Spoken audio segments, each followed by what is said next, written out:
Marson and the Box of Light. Marson was a poor man who lived a simple life in a quiet, struggling village. Despite his hardships, he had one constant source of strength and love: his mother. She was kind, selfless, and endlessly devoted to her only son.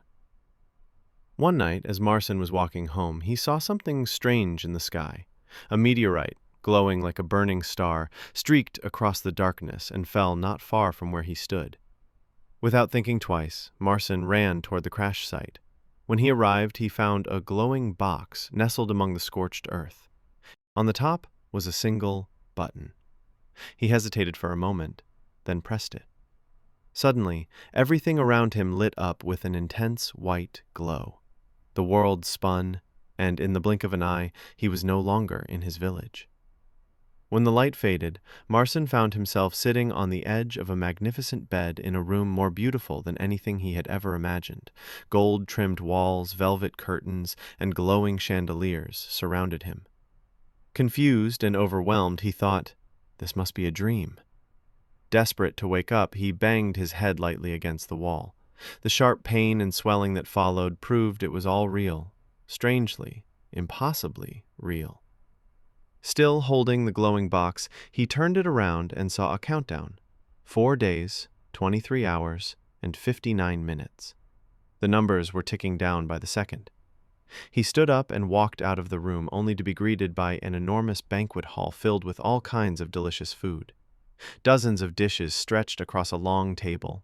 Suddenly, beautiful women in maid uniforms approached him and bowed respectfully. "Your dinner is ready, Your Majesty," they said in unison. Marson was stunned. Your Majesty. Somehow, in this world, he had become a king. Over the next few days, he lived a life he never dreamed possible: fine clothes, grand feasts, loyal servants, and endless luxury.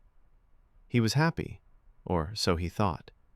But the countdown on the box continued, second by second, hour by hour, until finally it reached 0. The box blinked and a question appeared. "Do you wish to return to your world? Yes? No?" Marson hesitated. He looked around at the beauty and comfort of this new life. He could have everything he ever wanted: riches, power, ease. But then a memory came to him. His mother's tired hands, her gentle voice, the warmth of her embrace despite the coldness of poverty. He closed his eyes and whispered, "I miss you, Nanai." Then he pressed yes. In an instant, the light returned, brighter than before. When it faded, he found himself once again at the crash site of the meteorite.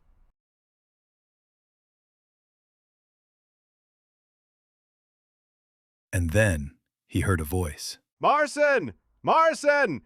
Come back, my son!" He turned around.